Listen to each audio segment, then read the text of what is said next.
नमस्कार विद्यार्थी मित्रांनो, राज्य उत्पादन शुल्क विभाग भरती 2026 दारूबंदी पोलीस या विभागांतर्गत जी पदं भरली जातात, तर त्या पदांसाठीचा नेमकी वेतन श्रेणी काय असते आणि पगार किती मिळतो, या प्रश्नाचे उत्तर आपण या व्हिडिओच्या माध्यमातून जाणून घेणार आहोत. बऱ्याच विद्यार्थ्यांच्या मनात हा प्रश्न आहे.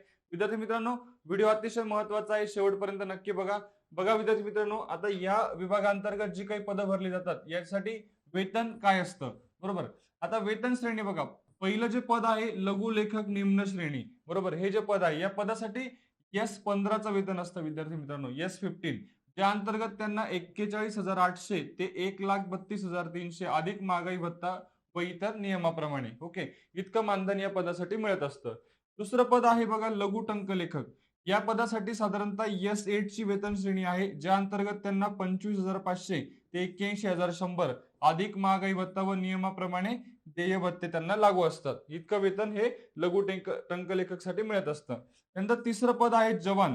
जवान अतिशय महत्वाचं पद आहे. या पदासाठी S7 ची वेतन श्रेणी आहे. आता या ज्या अंतर्गत त्यांना 21,700 ते 69,100 अधिक महागाई भत्ता व नियमाप्रमाणे देय भत्ते लागू असतात. त्यानंतर चौथं पद आहे बघा जवान नि वाहन चालक. यासाठी सुद्धा S7 ची वेतन श्रेणी आहे, ज्या अंतर्गत त्यांना सेम 21,700 ते 69,100 अधिक महागाई भत्ते व इतर नियमाप्रमाणे देय भत्ते लागू असतात. आणि शेवटचं पाचवं पद आहे विद्यार्थी मित्रांनो चपराशी. या पदासाठी S1 ची वेतन श्रेणी असते, ज्या अंतर्गत त्यांना 15,000 ते 47,600 अधिक महागाई भत्ता नियमाप्रमाणे देय भत्ते, असं साधारणतः विविध पदासाठी तुम्हाला वेतन मिळत असतं.